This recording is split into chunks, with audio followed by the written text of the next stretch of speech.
My gosh, okay, meron akong kakaibang nafe-feel. Nangangati yung mukha ko, te. Bestseller to ngayon sa Shein, kung saan sa presyong $259, meron ka ng a full face makeup set. So it's from the brand Hyvie or Hyvie. Makeup siya, di ba? Pero dito sa packaging, meron siyang charger, meron siyang play button, volume. Gagawin kanyang iPhone 16 Pro Max. So inside, we have 4 lipsticks, 1 powder, a BB cream, meron ding mascara, eyeliner, and eyebrow product. So let's start with their BB cream. Ang nakasulat dito, natural BB cream. And by the way, isa lang yung pinaka-shade or variation for this set. So i-wish mo na naka-shade mo itong BB cream na to kasi kung hindi mo siya ka-shade, hindi natural yung skin mo according kay Natural Skin BB Cream. It's another thing na in-expect ko since galing nga siya sa China. Kadalasan kasi sa mga murang products from there, merong matapang na amoy. So it's official, ang definition pala ng natural skin sa China yung babae sa mena. What the fuck? So I will try to make remedyo by adding some sa aking neck. Ito yung masasabi ko though. Unlike other BB creams na very light ang coverage, this one I could say medium yung coverage niya. Kasi natakpan niya hindi lamang yung aking dark under eyes pero some of my imperfections as well. And even the texture on my face. Yung mga pores ko, yung dryness ko around my nose. Meron siyang luminous finish. Ayan, parang balat ko lang din siya. Lalo na siguro if ka skin tone or mas darker ng konti, mas natural ng konti yung shade niya. Sayang naman. Moving on to the powder na kasama, kompleto. Okay, meron siyang mirror, meron siyang puff, at ito na yung product itself. Kakulay na naman ng mena. Diretso siya sa ilong, te. Ito yung sinasabi ko na pagdating sa mga China brand products, kadalasan amoy chemical or malakas talaga yung scent. So I will just apply it on certain areas lang. Hindi ko na siya dadamihan at hindi ko siya ipa-focus sa nose ko kasi hindi kinakaya ng lungs. Para sa pangkilay, once again, kahit na jutes siya, kompleto pa rin. Kasi ayan, meron siyang included na sharpener sa takip. Okay, the product is creamy, super pigmented. However, ang aking violent reaction, critic, medyo mapula yung kanyang kulay. So once again, hindi siya para sa lahat, especially for people with blackhead. Kasi ako personally, gusto ko yung mga neutral shades or mga gray na para mag-match nga siya sa aking hair color. My gosh, okay, meron akong kakaibang nafe-feel. Nangangati yung mukha ko, ting. Especially sa nose area na, by the way, hindi natin nilagyan ng powder kanina. So, most definitely itong BB cream na to yung nagpapakate. Oh no! Swatch muna natin at the back of my hand.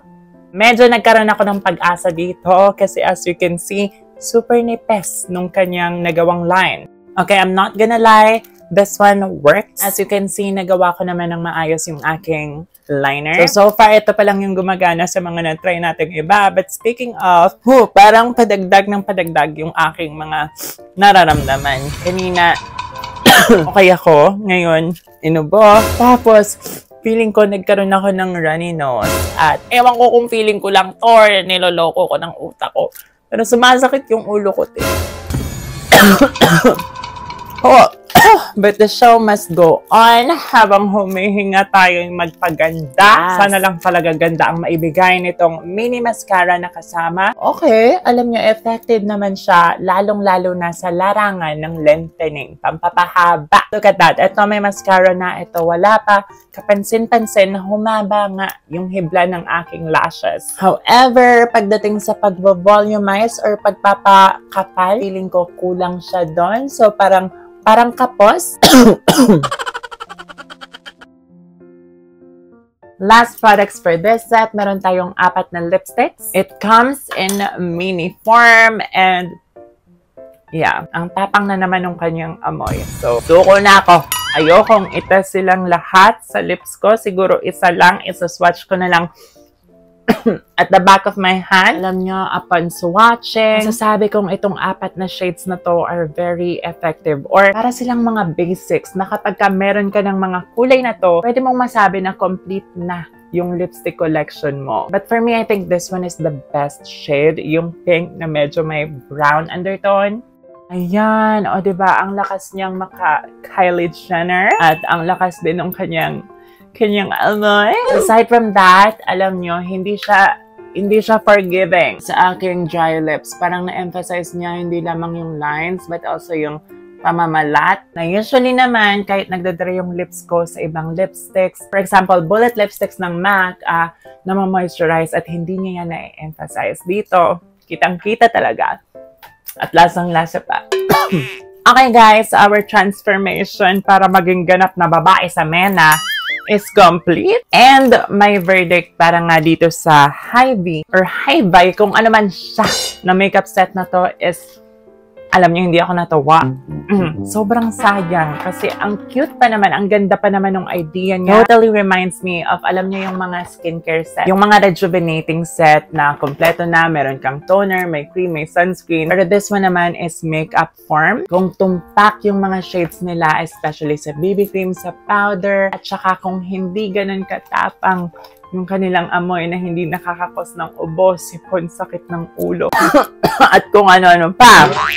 It will be great. Ang ganda ng idea, ang laki ng potential. Lipsticks, like I said, maganda rin yung shades nila, merong mga reds, merong mga natural, pero yung feeling, yung experience, walang halong natural, puro chemical.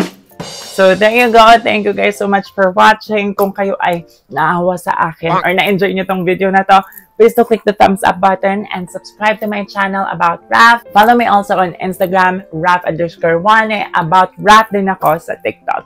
It's a Raf.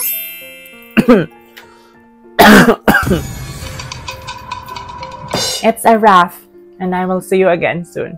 Grabe, na-trigger niya, I think, yung allergy or whatever.